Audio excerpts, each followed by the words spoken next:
Hello, good morning, all of my dear friends. I'm Mr. Mehboob and I belong to Barachampa. I'm an English mentor, trainer. Today in this video, now I am going to discuss about my course, which I have designed. তোমরা যারা আমাকে phone করেছিলে আমার course সম্পর্কে জানতে spoken course যে spoken কোর্সটা আমি কিভাবে ডিজাইন করেছি সেটা জানতে তোমরা আমাকে ফোন করেছিলে। সো ভিডিওটা যদি প্রথম থেকে শেষ পর্যন্ত যদি তোমরা দেখো তাহলে বুঝতে পারবে আমার কোর্স সম্পর্কে। আমার কোর্সের মধ্যে আমি প্রথমে যেটা আমার পেড কোর্সের মধ্যে করিয়ে থাকি সেটা হচ্ছে প্রথম যে পয়েন্টটা আমি ভোকাল এক্সারসাইজ করিয়ে থাকি। Vocal exercise, what is the actual meaning of vocal exercise? Vocal exercise হচ্ছে মুখের ব্যায়াম, মানে মুখের হচ্ছে জড়তা কাটার জন্য, বাফারিং হবে না সেরকম মুখের ব্যায়ামের জন্য এটাকে বলা, that is called vocal exercise. এটা কিন্তু কোনো বইয়ে পাবে না, একমাত্র সেটা আমার কাছেই আছে। আমি সেটা মেটেরিয়ালটা দিয়ে থাকি এবং বুঝিয়েও থাকি।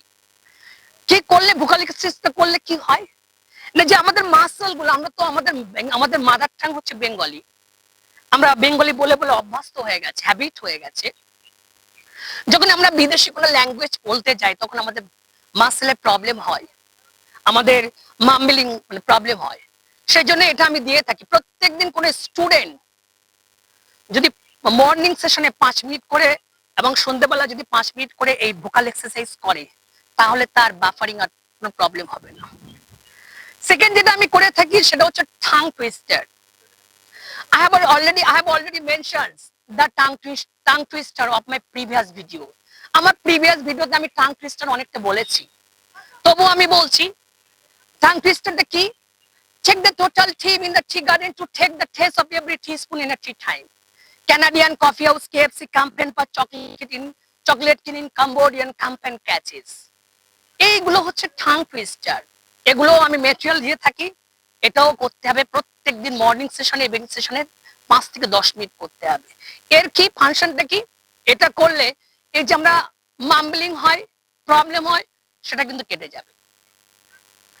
This is my third point, সেটা হচ্ছে রিডিং করতে হবে। রিডিং আমি পিডিএফ দিয়ে থাকি, আমি মেটেরিয়াল দিয়ে থাকি। যেমন অ্যালান মার্কসের সম্পর্কে, জ্যাক মা থেকে শুরু করে বিভিন্ন রকমের সারা পৃথিবীর মধ্যে ওয়ার্ল্ড যারা ফেমাস তাদের আমি বায়োগ্রাফি দিয়ে থাকি।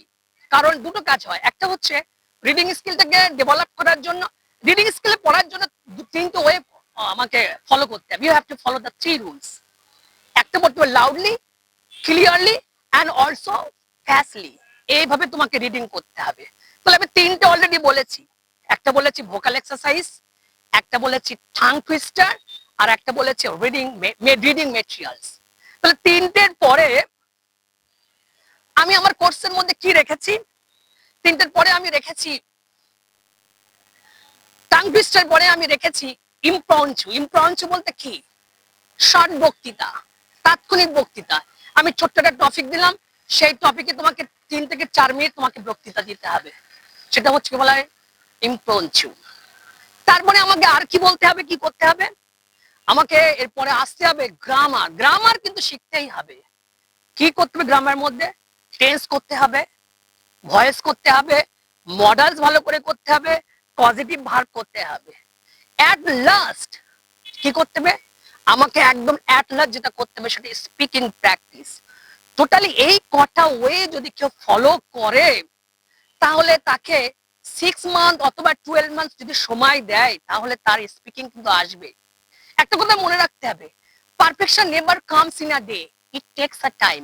এটা কিন্তু আস্তে আস্তে হবে। কারণ হচ্ছে কোন স্টুডেন্ট যদি এসে বলে আমাকে 2 মাসে শেখাতে, it's impossible to teach a whole course within 2 month. No, অসম্ভব, হবে না।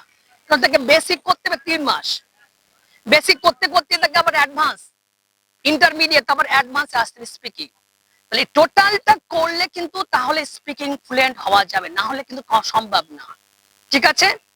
তোমরা যদি ইন্টারেস্টেড হও তাহলে you can contact my number. আমার স্ক্রিনে নাম্বার আছে, নাম্বার যোগাযোগ করতে পারো। Thank you so much.